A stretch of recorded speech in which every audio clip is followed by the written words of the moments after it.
Hey everybody, this is Russ from Retro Game Core. I have another mini PC review for you today, and this one is tiny. This is it here. It is called the MeLE Quieter3C. Now, I've had my eye on MeLE products for about a year now, and a lot of that comes from seeing videos from others like Team Pandori. And what I really like about these is obviously the small form factor, but also the design is always really well thought out when it comes to this company, and they don't use active cooling for most of their products, so this thing is silent as well. And it has a few bells and whistles that I haven't seen on other mini PCs, like a mini DisplayPort, which is kind of awesome. Now, as you can imagine, this is not the most powerful mini PC in the world. This just has an Intel Celeron processor inside. But one of the cool things about it is it has a micro SD card slot, so we can put in something like Batocera and run that as the operating system on this tiny little form factor. And we'll also do some testing to see if other operating systems will work on this as well. The idea here is that you could maybe have just this one small travel-friendly PC,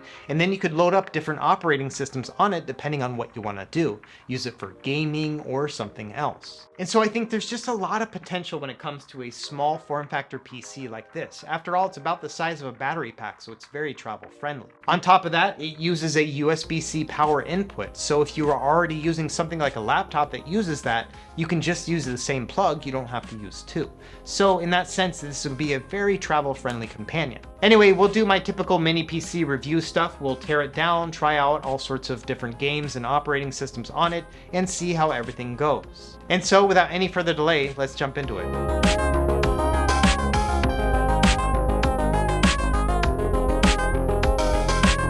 Okay, let's start by talking price. I would expect to pay between $220 and $250 for this device. As you can see right here, it's being sold for $280 with a $60 coupon. Now you can find this chip for cheaper on Amazon as well as on AliExpress, but I would say that none of the other PCs that come with this chip are going to have these same features. So let's go over some of those unique features next. Well, in addition to having a mini DisplayPort, this can also do USB Type-C downstream. So if you have a compatible monitor, you could use one cable to provide power to the PC and then also provide the video back to the monitor. And like we mentioned, it also has a fanless design.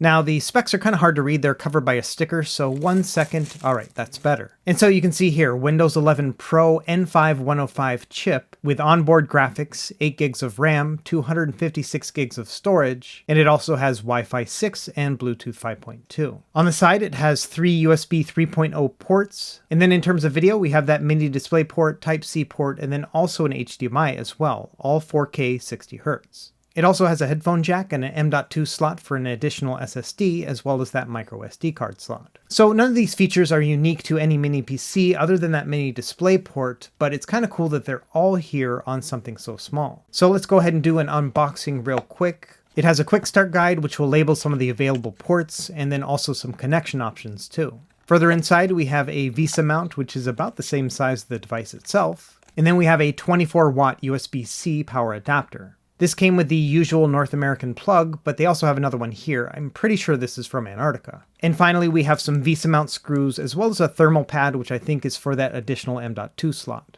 Anyway, that's what comes with the device itself. It also has a couple stickers on top. The one on the right is a warning just to say, hey, this entire thing is basically a heatsink, so expect it to get a little bit warm. And we also have a Windows and Intel sticker you can also remove if you'd like. So, first impressions of the size, I think it's really nice, and it's relatively lightweight as well. On one side we have the Kensington lock, and then let's look at the ports on the back. Going from right to left, we have the Gigabit Ethernet port, then our USB-C power point, and our HDMI output. There's also a tiny reset button, and then our mini DisplayPort. Next, we have the headphone microphone jack, and then the USB-C port that is also capable of downstream power. And finally, we have that micro SD slot right above the headphone jack. On the left, we have those 3 USB-A ports, and really that's about it when it comes to I/O. On the front here, we have a power button. This will illuminate red when it's powered off and blue when it's powered on. Other than that, I think it looks really nice and clean. On the bottom here, we have some rubber feet as well as screws to get inside. So let's go ahead and tear this down real quick to see what we're working with. These are just 4 Phillips head screws, and in order to take off the back cover, what I like to do is take a small screwdriver head and then just go into the VESA mount and then gently pry it open. Now, if you look at the bottom cover here, you can see they also use this as a heatsink. There's a thermal pad here which presses against the other side of the PCB. I assume on the other side of the board is the CPU, so they're trying to draw heat away not only from the top of it by having that large heatsink, but also from the bottom through that back cover. The design of the PCB is pretty clean, but there's not a lot we can do here on the front. The only modification we could do without taking the entire thing apart would be to add an additional M.2 slot right here. So if you wanted to use this additional M.2 slot for something like Batocera, you could do that without relying on the SD card at all. I don't want to tear this down any further because I don't want to mess up the heatsink on the top here, but yeah, this is what it looks like inside.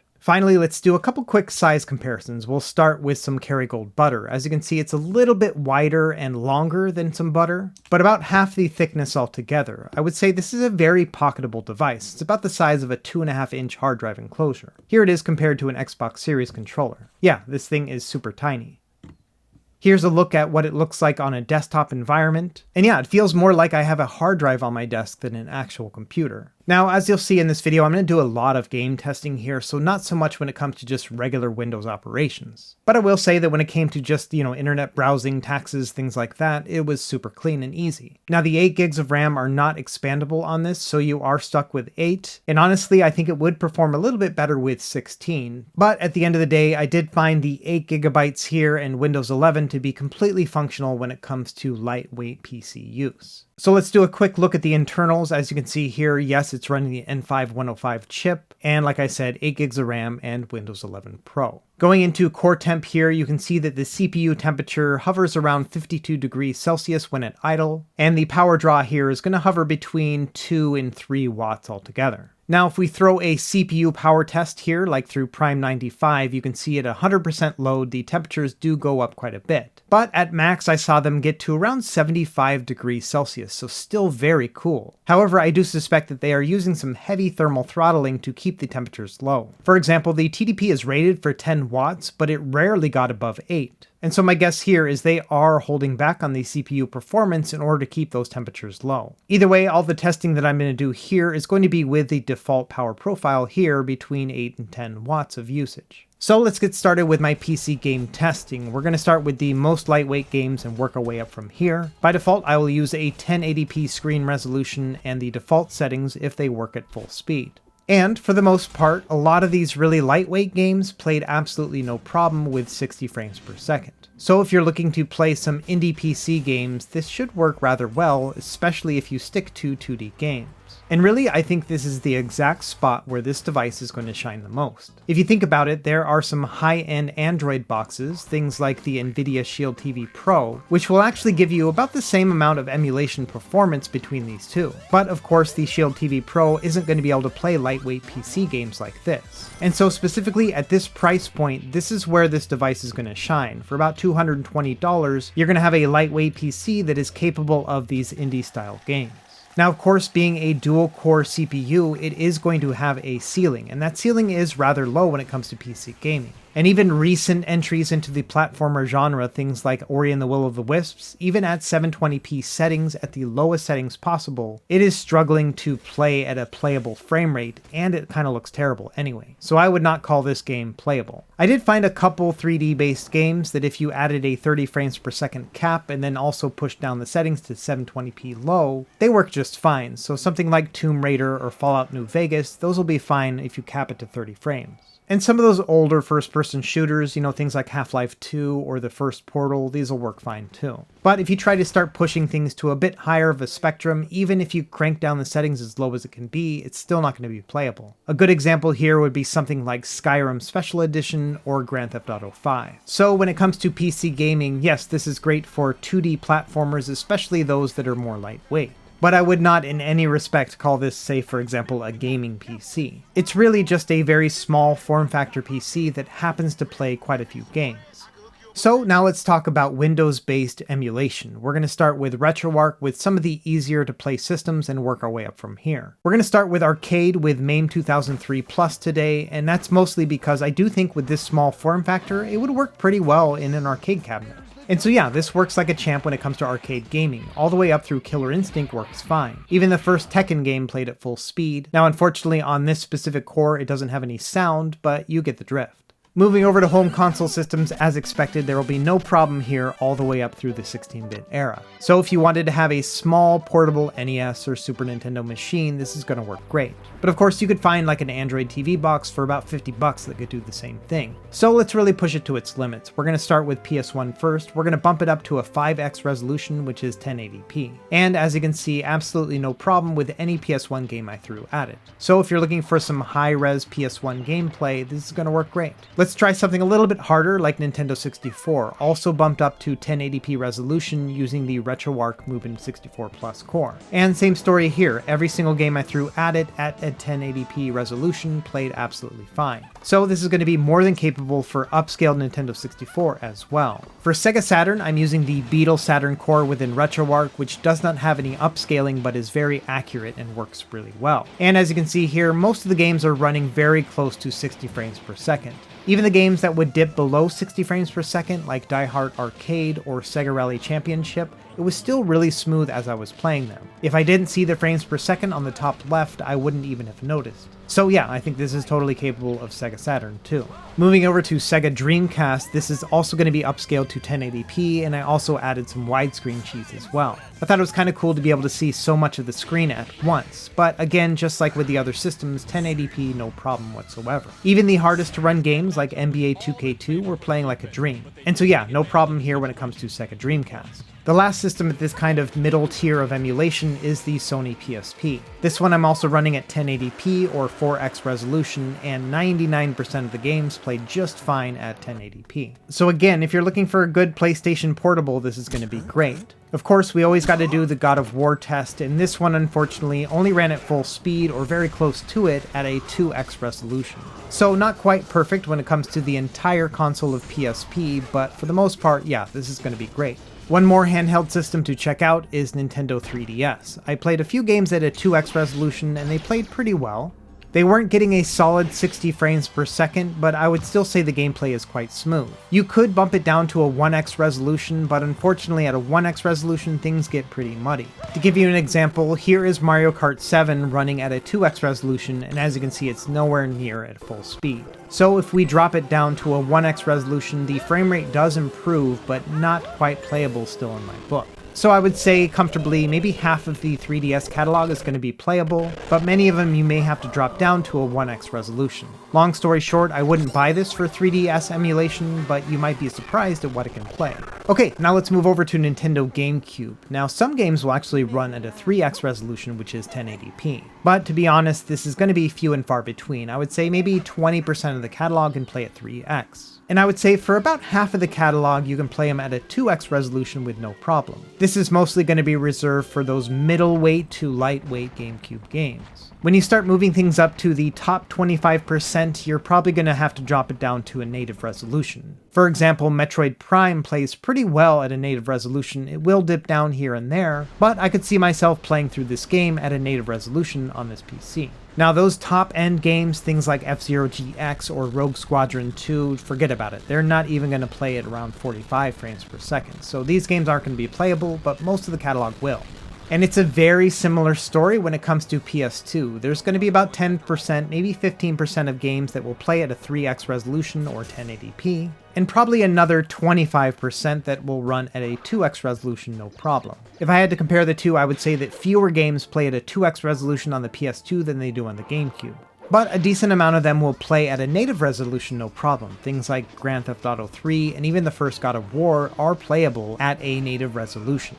But I would say the performance is going to vary depending on the game, and I think also having to do with the 3D graphics engine within that specific game. For example, Simpsons Road Rage, which works pretty well on lower powered systems, is actually not playing at full speed here. And then 3D platformers, things like Ratchet & Clank, Jak and Daxter, even at native resolution will not play at full speed. So I would say the top 10% of GameCube aren't going to be playable, but on PS2 the top 25% aren't going to be playable, at least in Windows. So let's move away from Windows and see what else we can boot from this little PC. I'm going to start with this one here, which is Holo ISO, the unofficial port of SteamOS. I'm going to go into my recovery options and then specifically choose to boot from this hard drive instead of the one inside. And I am able to get into the boot menu here and choose SteamOS, but unfortunately after that, it stops working. So it looks like I'm not able to boot into SteamOS with this machine, at least without some serious configuration. Well, never fear, I've got plenty of these hard drives with operating systems on them. So next let's try a Batocera hard drive here. And this is just a 2.5-inch solid state drive hooked into a USB enclosure. For this one, I'll go into the boot manager here and then choose to prioritize the USB drive over the internal Windows boot manager. After that, anytime I have this hard drive plugged in, it's now going to prioritize booting into Batocera next. Now, of course, I could also do this with an SD card, but I just happen to have the hard drive lying around, so let's try this first. We will do an SD card based operating system after this. So as you can see here, yes, the most recent development version of Batocera is booting just fine. I'll plug in a controller here, then map all the keys, and now we're ready to go. So of course, the great thing about Batocera is that it is one self-contained and unified retro gaming operating system. In particular, if I was going to use this machine in an arcade cabinet, this is the operating system I would choose to use. And as you see here, it's running really well. All of the low-end systems, absolutely no problem. And one of the nice things about Batocera is it will fill out the rest of your screen with some nice bezels in case you want to have those. Moving over to the higher end systems, things like Nintendo 64, Sega Saturn, and Dreamcast, the performance here was just about the same as it was on Windows. So it's nice to see that if you do want to have a dedicated operating system like this, you're not going to have any compromises between Windows emulators.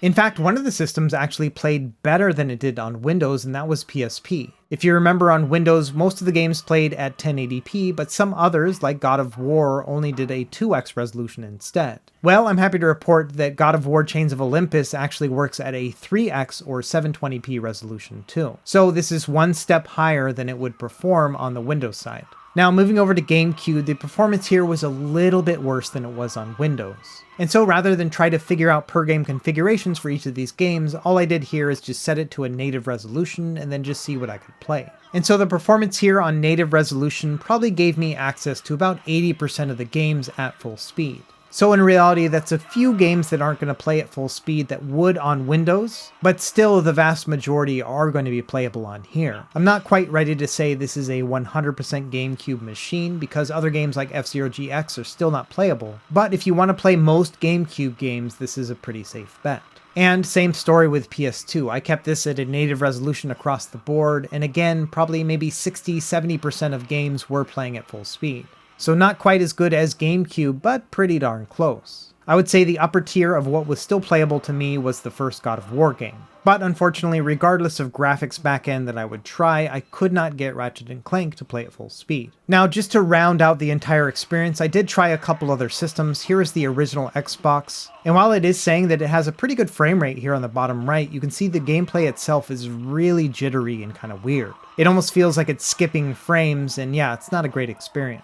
I even tried a little bit of Wii U, but to be honest, even the easiest to play games on that system were not playing well. What's funny is my youngest son saw me testing this and he goes, "Hey dad, how did you get slow motion working on this?" And so he actually thought of it as a feature and not a downside. So I guess if you want to play some super slow Wii U, you could totally do that here. Personally, I'm just going to pass. Okay, another thing that people ask me pretty often is whether or not just a regular old Linux distribution would work on a mini PC. And so in theory, yes, this should work just exactly like it does in Batocera, but I did want to test it out. So this here is Zorin OS, which is a lightweight Linux distribution, which is super clean, as you can see. And so yeah, this one feels nice and snappy. In fact, it runs a little bit faster than it did on Windows 11. And that probably has to do with the lighter overhead with some of these Linux distributions. Either way, if you just wanted to not use Windows at all and try out a Linux box, this would work pretty well. In addition to the pre-installed games, this distribution has an entire games library as well. So you could install a bunch of these Linux-based games, or even install Steam and then go and install Linux-based versions of Steam games too. Either way, yes, this little guy can almost do everything here. We can play Linux, we can play Batocera, unfortunately no SteamOS, but of course Windows works too. That's quite a lot of options for operating systems at that $220 price point.